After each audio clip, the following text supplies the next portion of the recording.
नमस्कार investors and traders, welcome to my channel SB stocks. मैं हूं आपका award winning sub broker Sumit Bharadwaj from Motilal Oswal. तो देखिए, चाहे टीवी लगा लो, चाहे इंस्टाग्राम, चाहे यूट्यूब, हर जगह पे लड़ाई लड़ाई। Donald Trump, crude oil, Putin, नहीं पुतिन तो नहीं, वो साउथ कोरिया वाले महाराज है ना, या पुतिन जी भी आ रहे हैं, चाइना वाले भी आ रहे हैं, भारत भी आ रहा है। मतलब लड़ाई लड़ाई लड़ाई, सारी इन सब चीज़ों की बातें हो रही है। बट मुझे एक बात बताइए कि ये सारी इन्फॉर्मेशन गैदर करके आप करेंगे क्या? अगर तो आप ऑप्शन ट्रेडिंग करते हो तो एक अलग बात है, और उसका भी जो मेन ट्रिगर था वो तो निकल गया। अब तो आपको चार्ट देख के ट्रेड करना है। तो टाइम वेस्ट करना बंद करो। एक बेसिक रूल समझो, स्टॉक मार्केट में एक ही काम है, अच्छी कंपनीज ढूंढना, उनको एनालाइज करना और अच्छे से उनको इन्वेस्ट करना। जैसे हमारे गुरुजी बोलते हैं, Ramdev sir, buy right sit tight. तो आज हम, जैसे, ये नहीं कि आपको ही बोल रहा हूँ, खुद भी मैं यही करता हूँ। एनालिसिस करता हूँ, वीडियोस बनाता हूँ, इन्वेस्ट करता हूँ। वीडियोस के लिए अलग कंपनीज होती हैं, इन्वेस्टिंग के लिए अलग होती हैं। ठीक है, क्योंकि उसमें भी स्ट्रैटेजीज है, कोई रैंडम पैटर्न नहीं है कि भी चलो जी आज हम इस कंपनी में वीडियो। आज मैं, अगर जैसे आज मैं बना रहा हूँ जियो फाइनेंस पे, तो अगर आप मुझसे पूछोगे कि सर आपने ये वीडियो के लिए कैसे चूज़ करी, तो मैं आपको आंसर दूंगा। पर जब मैं एक इन्वेस्टर से पूछता हूँ जिसने अपना हार्ड अर्नड मनी लगाई है कि भाई ये आप इस एक्स वाई जेड कंपनीज तक पहुँचे कैसे, जैसे चाहे कोई स्टेट बैंक ऑफ इंडिया हो, चाहे रिलायंस हो, चाहे जियो हो, चाहे जोमेटो हो, कोई भी कंपनी या कोई सेक्टर भी, डिफेंस सेक्टर है भी, आपने ये पहुँचे कैसे? कोई रास्ता नहीं होता। तो आज आप इस वीडियो में एक चीज़ सीखिए कि कल आपसे अगर कोई पूछे कि जी आपने इस कंपनी में पैसा क्यों लगाया एक्स वाई जेड, तो आपके पास एक सेकंड में जवाब आना चाहिए। और वो जवाब कैसे आएगा? वही स्ट्रक्चर हम सिखाते हैं। तो चलिए, बने रहिए एंड ऑफ द वीडियो तक। आज हम बात करेंगे जियो फाइनेंशियल सर्विसेज की, but starting with the disclaimer that this video is just for education purpose, not a tip और advice. Consult your SEBI approved adviser before taking any kind of investment decisions. तो ultimately Jio financials के बारे में ना, आपने YouTube पे हज़ारों videos देखी होंगी। हर कोई चिल्ला रहा है कि खरीद लो खरीद लो खरीद लो, ये अगला बजाज फाइनेंस है, अगला मल्टी बैगर है, वही क्रैप जो उनको वीडियोस के लिए चाहिए। पर रियलिटी ये है कि भी 90% रिटेल इन्वेस्टर JFS, जियो फाइनेंशियल्स को हम शॉर्ट टर्म में बुलाएंगे JFS, में पैसा बना नहीं पाएंगे। क्यों? और हो सकता है कि भी अपनी कैपिटल ब्लॉक करके इरिटेट होके 5-6 महीने या साल बाद लॉस बुक करके बाहर निकल जाए, और जो कि पिछले 1-1.5 साल में हुआ भी है। ठीक है। अब ऐसा क्यों होता है? सबसे पहला तो भेड़ चाल, कि जब नींबू निचड़ चुका होता है तब लोग उसमें एंटर करते हैं। जैसे कि सिल्वर में जिसने 4 लाख में एंट्री करी होगी, उसका हैप्पी बर्थडे। ठीक है। या कोई स्टॉक किसी ने टॉप पे ख़रीदा होगा, तो उसका हैप्पी बर्थडे मोमेंटम के नाम पे। ठीक है। मोमेंटम बेशक आपको फॉलो करना होता है, तो उसमें भी एक करेक्शन तो आपको देखनी होती है कि ठीक है, आपने मंथली कैंडल पे नहीं देखनी, वीकली पे नहीं देखनी, डेली कैंडल या कम से कम 4 घंटे वाली कैंडल पे तो रिवर्सल आने दो। बट नहीं, हमें तो चल रही है भेड़ भेड़ चाल, क्यों, जिसको हम बोलते हैं हर्ड मेंटालिटी। तो उस वजह से आपकी वेल्थ तो बनती कहाँ है? आपका जो हार्ड अर्न मनी होती है उसका नुकसान हो जाता है। तो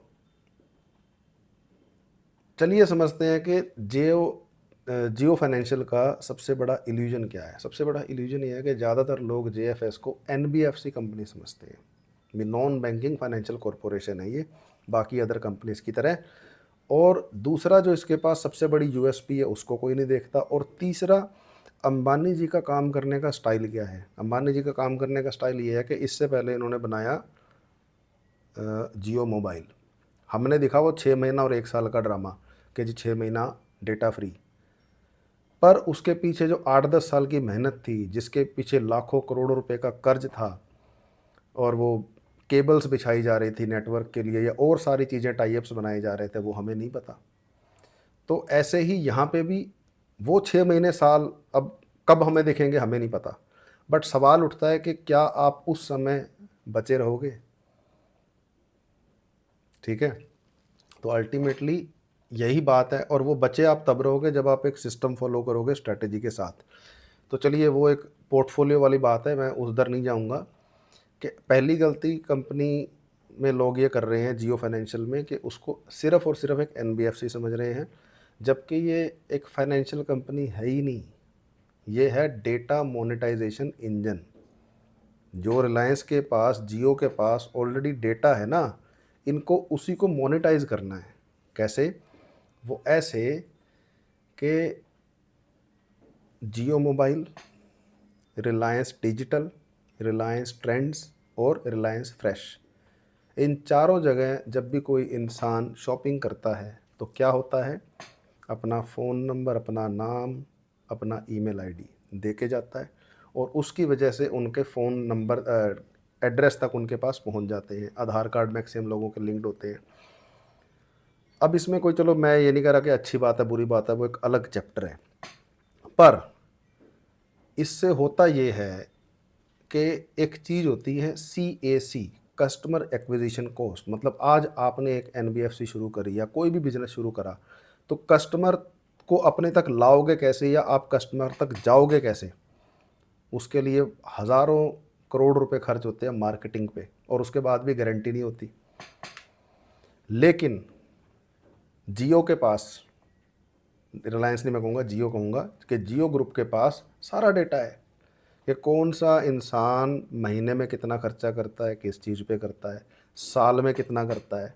जैसे मान लो इलेक्ट्रॉनिक्स है तो वो एक साल में कितना इलेक्ट्रॉनिक खरीदता है, भी उसका बजट, उसकी एक स्पेंडिंग हैबिट मिलती है ना, भी जूते खरीदता है तो कपड़े खरीदता है, या मोबाइल डेटा का 300 रुपये का बिल है कि 3000 का है या 30,000 का है, कॉर्पोरेट नंबर्स है कि प्राइवेट नंबर्स है, और अकेला है कि पूरा फैमिली का है। तो ये सारा डेटा से उनको पता चल जाता है कि कौन सा इन्वेस्टर को कौन सी नोटिफिकेशन भेजनी है। अब नोटिफिकेशन भेजने पे कोई खर्चा है? नो, सिस्टम बना हुआ है, सिर्फ बटन दबाना है। तो कहने का मतलब जो एक कस्टमर एक्विजिशन कॉस्ट है वो जियो फाइनेंशियल का सबसे बड़ा मोट है। अब क्या खुश होके कल को जाके खरीद लें? नो, मैं नहीं कह रहा खरीदो, मैं नहीं कह रहा बेचो, मैं आपको सिस्टम समझा रहा हूँ, ये पॉइंट्स लिखते जाइए। दूसरा प्लस पॉइंट जो मुझे दिखता है कि चलो जी कस्टमर तो बुला लिया, अब कस्टमर को इम्प्रेस क्या चीज़ें करेंगी। जैसे मैं जो सोचता हूँ, और मैं सिर्फ ये 2-3 पॉइंट्स इस लेवल पे सोचता हूँ कि जिससे मुझे और सेक्टर्स की भी इंसाइट मिलती है अंबानी जी के इस स्टेप से, मुकेश अंबानी जी के इस स्टेप से, कि वो कितने स्मार्ट हैं कि कस्टमर एक्वायराइजेशन। क्योंकि ब्लैक रॉक के साथ जो डील हुई है वो क्या हुई है, इसीलिए तो हुई है ना कि डेटा है उनके पास। नहीं तो आपको क्या लगता है कि ब्लैक रॉक के मालिक लैरी फिंक को कन्विंस करना मजाक है क्या? अब इसी के अंदर जो पहला डेटा मुझे मिलता है, जो कॉन्फिडेंस मुझे मिलता है, और आपको भी ये समझना चाहिए कि जो लोग बकवास कर रहे हैं कि जी इंडिया ख़त्म हो जाएगा, स्टॉक मार्केट ख़त्म हो जाएगी, भारत का तो फ्यूचर बड़ा डाइसी है, तो एक बात का मुझे जवाब दीजिए कि लैरी फिंक जी जो ब्लैक रॉक के मालिक हैं, जो वर्ल्ड की सबसे बड़ी एसेट मैनेजमेंट कंपनी चलाते हैं, जिसकी वैल्यू भारत के 5 गुना वैल्यू के बराबर है, 20 to 22 ट्रिलियन डॉलर की कंपनी की वैल्यूएशन है। सॉरी, एसेट मैनेजमेंट है, वैल्यूएशन नहीं, मार्केट कैप नहीं, एसेट मैनेजमेंट। जिसके पास पूरे वर्ल्ड का डेटा है, जिसके पास अलादीन नाम का सॉफ्टवेयर है जो कि बेस्ट सॉफ्टवेयर है इन the world for trading and investments, for risk management actually, वो इसी समय में भारत में क्यों आ रहे हैं? क्योंकि ऐसा तो है नहीं कि अंबानी जी ने फ़ोन किया होगा और वो तुरंत मान गए होंगे, क्योंकि वो अनाड़ी नहीं है। ये लोग हवा में तीर नहीं चलाते, हर चीज़ के पीछे एक रीज़न होता है। तो इस पॉइंट से आप सोचिए।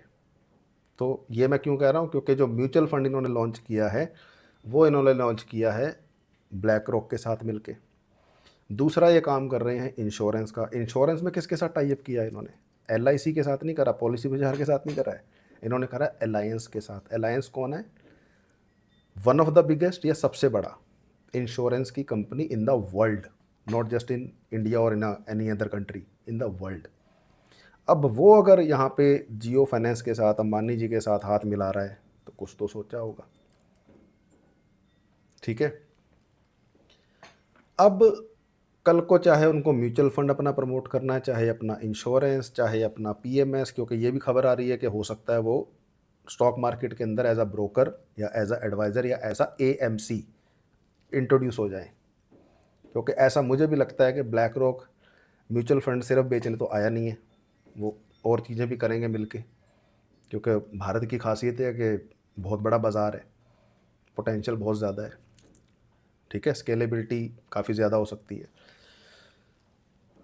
तो ये 2 प्लस पॉइंट हो गए कि 2 बड़े हाथी आ गए वर्ल्ड के साथ में, उसको प्रमोट करना है तो उनको सिर्फ एक नोटिफिकेशन देनी है, जो कि ऑलरेडी उनके पास 50 से 60 करोड़ कस्टमर्स का डेटा है, जिसमें उनके पास पता है कि ये 1000 रुपये खर्च सकता है, इसको म्यूचुअल फंड दे दो, ये लाख रुपया कर सकता है, इसको ये दे दो, ये 1 करोड़ रुपया कर सकता है, इसको पीएमएस दे दो, इसको इतने वाली इंश्योरेंस दे दो, इसके इतने इंश्योरेंस वाली, वो सारा डेटा उनके पास है। ठीक है जी। चलो, अब आप बोलोगे जी अगर इतना अच्छा कुछ है तो फिर क्यों कह रहे हो कि 90% लोग पैसा नहीं बनाएंगे। तो मैंने एक शॉर्ट वीडियो बनाया था कि अगर Ramdev sir, Warren Buffett sir, even Ambani ji भी आपको आपका पोर्टफोलियो बना देना तो भी आप पैसे नहीं बना पाओगे। चलो वो तो बहुत बड़े लोग हैं, मैं अपनी बात करता हूँ, जैसे हमसे लोग मिलते हैं। तो अब मैं और मेरे पिताजी का काम सेम है, वो एस्ट्रोलॉजर है, मैं स्टॉक मार्केट से हूँ। तो जैसे ही किसी को पता लगता है तो पिताजी के आगे लोग हाथ खोल के बैठ जाते हैं कि जी रेखा देखो हमारी हमारा फ्यूचर बताओ। मेरे आगे लोग पोर्टफोलियो खोल के बैठ जाते हैं कि सर बताओ जी क्या पोर्टफोलियो है। अब चलो कई बार हम बता भी देते हैं कि ठीक है जी आप ऐसे करके ये स्टॉक ले लो, अब वो उसमें प्रॉफिट भी आ जाता है। अब हम 1-2-1.5 महीने बाद या हफ्ते बाद मिलते हैं तो मैं पूछता हूँ जी कैसे चल रहा है, वो ठीक चल रहा है आपका पोर्टफोलियो? वो कहेंगे जी हमने तो बेच दिया, आपने बड़ा अच्छा स्टॉक बताया था, हम तो निकल गए उससे। तो मैं कहता हूँ यार अभी तो ट्राई बॉल हुई थी भाई। हम्म। तो कहने का मतलब समय से पहले, और यहाँ पे भी वही रीज़न होगा कि समय से पहले लोग डिसीजन लेंगे, और डिसीजन क्योंकि मैक्सिमम लोगों को चाहिए जल्दी, क्विक डोपामाइन। और मतलब सारी बात मैं कॉमन सेंस पे इसलिए लाता हूँ भी, कॉमन सेंस नहीं लोग लगाते कि यार अब वैसे अगर हम देखें नंबर के हिसाब से तो सब बोलेंगे हाँ जी 150-200 पे जो गाड़ी चल रही है वो कंपैरेटिवली जो गाड़ी 70 या 80 पे चल रही है उससे जल्दी पहुँचेगी। पर एक्सीडेंट होने के चांसेस किस गाड़ी के ज़्यादा हैं, 150-200 की स्पीड वाली के या 70 वाली के? और अगर हो भी गया तो ज़्यादा नुकसान किसका होगा? तो वही स्टॉक मार्केट की कहानी है। अब स्टॉक मार्केट में 150-200 की स्पीड क्या है? Leverage, intraday, scalping, MTF. अगर इनको ढंग से मैनेज ना किया जाए। दूसरा, कैश में आपने स्टॉक ले लिया तो उसका बीटा लेवल ना चेक करना, जो मेरा मेन, अब मैं चलो आपको जवाब दे रहा हूँ, जो मैं कह रहा हूँ कि 90% लोग नहीं बनाएंगे, क्योंकि वो 90% लोग जियो फाइनेंशियल का बीटा लेवल चेक नहीं करते। Jio financial is not a volatile stock. जैसे मैंने कि काफ़ी समय पहले एक वीडियो बनाया था गॉडफ्रे फिलिप्स को लेके कि भैया उस स्टॉक के अंदर अगर आप एंटर करने की सोच रहे हो तो मेक श्योर कि आपका रिस्क एपेटाइट काफ़ी ज़्यादा हो, क्योंकि वो हाईली वोलेटाइल स्टॉक है, वो 2% नहीं भागता है। वो जब भी भागता है 10-10, 15-15% ऊपर नीचे होता है। तो जिस दिन ऊपर गया उस दिन तो आपको खुशी होगी, लेकिन आपके लेते अगर वो नीचे चला गया, क्योंकि चलना तो उसको 10-15% ही है, चाहे ऊपर से चला है नीचे, क्या आप वो बर्दाश्त कर सकते हो? 90% लोग नहीं कर सकते। ऐसे ही ये जो है इसका बीटा लेवल बहुत कम है, ये आराम से चलेगा। जैसे मैंने आपको पहले बताया कि जियो मोबाइल हमें लगा था कि 6 महीने 1 साल में काम हो गया, नहीं, उसके पीछे सालों की मेहनत थी। ऐसे ही यहाँ पे इनके 4-5 एंगल्स हैं जियो फाइनेंस के, जैसे कि पेमेंट, लैंडिंग, एएमसी, इंश्योरेंस, और जहाँ तक मुझे लगता है ये स्टॉक मार्केट के अंदर भी आएंगे, ये क्रेडिट कार्ड वाला काम भी करेंगे। मतलब कुछ नहीं छोड़ेंगे, क्योंकि अंबानी जी की एक खासियत है जिसका मैं फ़ैन हूँ, वो चेकमेट करते हैं। और यहाँ पे भी वो फाइनेंस के अंदर चेकमेट करेंगे जैसे उन्होंने टेलीकॉम के अंदर करा है। वो छोड़ेंगे नहीं, चारों खाने चित करेंगे सारे कॉम्पिटिटर्स को। जैसे यहाँ पे 2 बचे हैं ना, तो यहाँ पे भी देख लेना मेन मेन खिलाड़ी बचेंगे 4-5 ही। हालांकि अभी भी कम है, स्टॉक मार्केट में तो काफ़ी कम है। जैसे रामदेव सर बोलते हैं कि जब उन्होंने स्टार्ट करा तो 600-700 ब्रोकर्स थे, आजकल तो ब्रोकर्स ही 10-15 हैं, जिसमें से जो ढंग के हैं वो 2-3 ही है ना।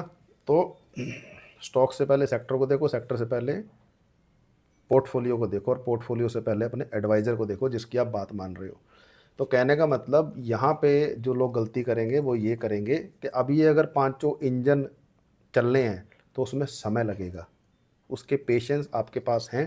तो आपको अपने एज एन इन्वेस्टर यही पूछना है कि आप किस स्टोरी के ऊपर प्ले कर रहे हो, अंबानी जी के ऊपर, जियो फाइनेंशियल एज अ कंपनी, उसके कुछ फंडामेंटल्स, या उसका विजन, उसकी एग्जीक्यूशन, और आपके पास वो पेशेंस हैं स्लो वाले। क्योंकि आप बीटा लेवल इसका बढ़ा तो सकते नहीं, इसका बीटा लेवल तो वही रहेगा, वोलेटिलिटी इंडेक्स तो वही रहेगा, चेंज तो होने वाला है नहीं, क्योंकि it is like a market cap, रातों रात चेंज नहीं होती, टाइम लगता है। हो जाता है, मैं नहीं कह रहा कि बिल्कुल नहीं होता, होता है, बट टाइम लगता है। तो आपको ये देखना है कि किसी भी कंपनी का, लीव जियो फाइनेंशियल, किसी भी कंपनी में आप इन्वेस्ट करने की सोचते हैं तो आप ये देखिए कि उसका बेटा लेवल और एटीआर आपके माइंडसेट, आपकी साइकोलॉजी, आपकी ट्रेडिंग या इन्वेस्टिंग स्ट्रेटेजी से मैच करता है। नहीं करता तो दूर रहिए और वो स्टॉक्स लीजिए जो आपके मेंटालिटी, आपके माइंडसेट के साथ मैच करते हैं। और राइट एलोकेशन पे फोकस कीजिए। XYZ कोई भी स्टॉक आपने लेने का प्लान बना ली दिया तो ये ज़रूरी नहीं है कि इन्वेस्ट करना है कि नहीं, ये ज़रूरी है, जो कि रमेश दमानी सर भी आजकल बार बार इंटरव्यूज़ में बोल रहे हैं, क्योंकि उनसे पूछा जाता है कि भी आपके साथी अरबों खरबों पति बन गए, आप उतना सक्सेस क्यों नहीं पा पाए? तो कहते हैं वो मैं डरता हूँ, नहीं मुझे पता होता है कि ये स्टॉक मल्टीबैगर होएगा, XYZ जो भी उनके समय में थे, पर मैं डर डर के जहाँ 10 रुपये लगाने चाहिए वहाँ 2 रुपये लगाता हूँ। और जो हमारे साथी हैं जो ग्रो कर गए, वो जहाँ 10 रुपये लगाने चाहिए वहाँ 20 रुपये लगाते हैं। पर इसका मतलब ये नहीं है कि आप भी सारा पैसा एक ही स्टॉक में लगा दो। मतलब देखो, 2 या 3 स्टॉक में पैसा लगाना या एक स्टॉक में पैसा लगाना वो भी बेवकूफ़ी है, जब तक रिसर्च पूरी ना हो। और 40-50 में तो चाहे रिसर्च पूरी हो चाहे ना हो, चाहे आपके पास 1000 करोड़ रुपए हैं, आपका नुकसान होना तय है अगर आपके पोर्टफोलियो में 40 से 50 स्टॉक्स हैं। पोर्टफोलियो में 5, 10, 15, मैक्सिमम 20, ज़्यादा ही डर लगता है तो 25, मैं कहता हूँ चलो ज़्यादा ही हद मार के 30, इससे ऊपर नहीं। असल में 10-12। अब वो 10-12 कंपनीज आपके लिए 2026 में कौन सी होनी चाहिए, या तो वो खुद रिसर्च कीजिए या अपने लिए अच्छा एडवाइज़र ढूंढिए जो आपके हिसाब से, आपके गोल, आपकी रिस्क एपेटाइट, आपके इन्वेस्टमेंट के हिसाब से आपका पोर्टफोलियो डिज़ाइन कर दे। मैं नहीं कह रहा मेरे साथ काम करो, जिसके साथ भी करो, जस्ट मेक श्योर कि वो आपके हित की बात करे। और अगर आपको वो कह रहा है कि जी 100 रुपये लगा दो, तो उसको बोलना बेटा 2 रुपये तूने लगाए हैं इस कंपनी में या इस म्यूचुअल फंड में या इस इंश्योरेंस में या इस IAP में या इस एल्गो में, तो कसम खा लो कि आप 100 रुपये वहीं लगाओगे जहां आपका एडवाइज़र 2 रुपये लगा रहा है। नहीं लगा रहा अगर वो 2 रुपये, तो आपको भी अपने 100 रुपये लगाने की ज़रूरत नहीं है। ठीक है जी। तो ending this video with a disclaimer that this video is just for education purpose, not a tip for advice. Consult your SEBI approved adviser before taking any kind of investment decisions. मैं नहीं कह रहा आप जियो फाइनेंशियल में invest करो, मैं नहीं कह रहा इसको आप अवॉइड करो, पर जो भी डिसीजन लो थोड़ा दिमाग लगा के आराम से चलें। जितना स्लो चलेंगे उतना जल्दी पहुंचेंगे, उतना ज़्यादा ग्रो करेंगे मार्केट के अंदर, लिख के ले लो। और जितनी जल्दी मचाएंगे कि जल्दी जल्दी सब कर लूँ, कुछ नहीं होगा, उतना जल्दी आपका पैसा जीरो हो जाएगा, आपका लॉस हो जाएगा, आपकी रातों की नींद उड़ जाएगी, आपका BP बढ़ जाएगा और आपका डीमैट अकाउंट डिलीट हो जाएगा। तो अपना ध्यान रखिए और अपने से ज़्यादा आपकी मेहनत की कमाई का ध्यान रखिए, अपने पैसे का ध्यान रखिए। ठीक है जी, मिलते हैं अगले वीडियो में। अगले वीडियो में किस स्टॉक या सेक्टर के बारे में बात की जाए कमेंट करके बताइएगा, क्योंकि मैं तो स्टॉक्स की और सेक्टर की ही बातें करूंगा, क्योंकि लड़ाई क्या हो रही है, I can't do anything. Market नीचे गई ऊपर गई, आई कांट डू एनीथिंग। मैं सिर्फ ये दे सकता हूँ कि मेरे पोर्टफोलियो में मुझे क्या करना है, आपको भी वही करना चाहिए। Thank you, take care.